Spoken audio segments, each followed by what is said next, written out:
Hey Facebook and First Weekend Club fans, I am Priya. I'm back here for our last interview of the day, and we have a really cool guest here with us, one of the stars of Indian Horse, Mr. Johnny Issaluk.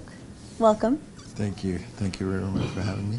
It's a pleasure to have you. We spoke to some of your castmates yesterday, Aj and some of your producers, and we got a lot of the backstory on this film and the story itself, how it's a story told in three parts of one character as he ages and grows up, going through the residential school system and finding a way to create some sort of positivity in his life. Now you play Sam, the father of this character in his younger days. Tell us about your role. So it's very personal for me too, you know, like, because I have my sisters. I went to residential school. My sister and my brother went to residential school when it was pretty bad. Mm-hmm. I went to residential school when it was good, you know, like I knew my rights. I knew that I'm in Canada. I'm right. free. And so my role as Sam, you know, like I guess I could, when I read the script, I could understand what my parents went through mm-hmm. with my older siblings, you know, like how they had to leave to go to residential school. And I do a lot of mental health work, and so before the play, I read the script, I was like, yeah, definitely, I want to do this. Mm-hmm.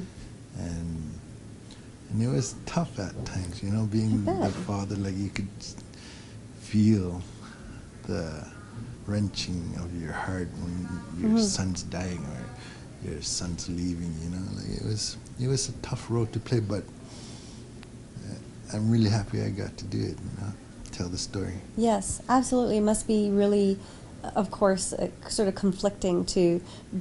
It feels hard to do it, but it's such an important story to bring to the screen.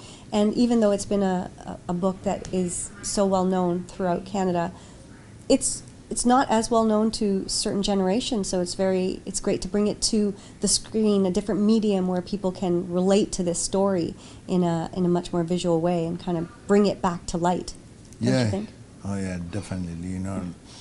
And, you know, with everything, residential schools, reconciliation happened today, like, we're working towards awareness and understanding of the people that went through all that mm-hmm. stuff. You know, and this movie, Indian Horse, it's going to be a nice stepping stone for people to see it. Right. Like, you know, like a story being shown that needs to be said, you know, like, because we work so hard to feel good about what was taken away, almost taken away, you know. Like, back in the day where I'm from, we were told not to speak our language. Right. Stop drum dancing, stop throat singing, stop storytelling. Don't speak your language. Mm-hmm. We almost lost it. But, you know, with our forefathers that have worked hard to keep it alive underground or whatever it may be, I'm able to speak my language. I'm able to drum dance. I'm able to make my tools. I'm able to tell my story mm-hmm. of my family, my people before. And so this is going to be such a stepping stone, you know, and you know, I'm just very honored to be part of it, because it's very important that this movie is made and is seen. Yeah, I'm excited to see it too. Yeah, you haven't seen the final product, so that's got to be super exciting for you this Friday, the big premiere, the red carpet premiere. It's going to be very cool for you to see how it all turned out. But it is a very emotional subject, and just talking about the loss of culture and the loss of people, and of course that goes for your culture, but even for culture around the world. Everything is so Americanized or whitewashed or whatever term you want to use. It just seems like so many cultures are being lost, and all the beauty of native dresses from wherever you are. You know, what I love about Toronto is that you see so many people in their native clothing. I was just at a street festival the other day, I think it was an Ethiopian festival, and seeing all these people in their fabulous Ethiopian outfits. you don't want to lose that, right? I mean, what a boring world it would be if we all just dressed the same and talked the same and looked the same. Exactly. No, you know, when we were doing the movie, there was a point where one of the producers was kind of having challenges, and it was about different challenges, right? And I happened to show up, and it was about production of what's happening right now. And I said, you know, I sat down and I said exactly what you just said. So there's challenges all over the world that have been colonized or been hit hard with their culture, cultural genocide, right? And so this, from what I read in the script, I said, this is going to be a stepping stone for people to talk, to do something, to understand, to help out, or to have pride of where you come from, you know, like not only us, not only First Nations have been subjected to colonialism or all that stuff. Everywhere, all over the world, everybody's been affected by all that stuff. And so I said, like, this movie needs to be done that, like, I could feel it. Yeah. I'm not here just because I'm an actor. I'm here for a purpose. Right. I'm connected with the people, the land, everybody around me. And you're right. When I go to Toronto, it's one of the, like, it's very diverse. So you feel like you're in the right place. You know, like you're in, everybody's just living their life normally as much as they could, and I feel great when I'm here. Like I like it. I like Toronto. I'm here a lot, and the diverse culture is, you don't even have to question yourself of being That's the beauty. Inuk. Yes. And we're talking about Indian Horse, which of course is having its big premiere on Friday.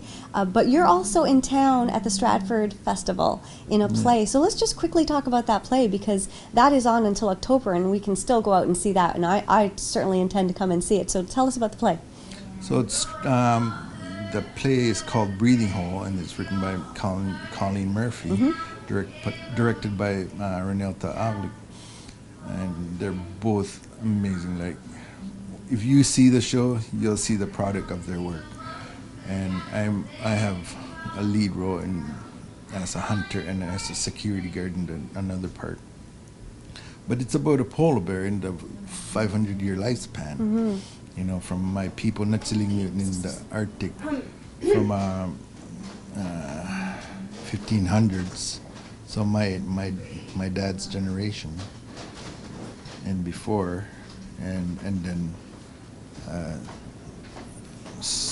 transits to the 1800s to Franklin expedition, and then transit to the future, 2037, where, you know, ice is melting, snow is melting, water's rising, and oil rigs everywhere. You know, like it's and cruise ships everywhere. And so it's about environmental awareness, interaction with people, who's affected, how they're affected. You know, like it's an amazing storyline, and I'm very honored to be part of it. You know, like I still can't believe I'm in Stratford. You know? It's a pretty huge honor to be on the Stratford stage. So many amazing Canadian actors have been there, and now you get to join that list. So we can still see that. And if you're in Toronto, and hopefully there might still be some rush tickets left for the premiere screening of Indian Horse on Friday. Thank you so much, Johnny. It's been so lovely to sit down with you and chat. No, it's my pleasure, Bria. Thank you very much for having me in. Thank you very much.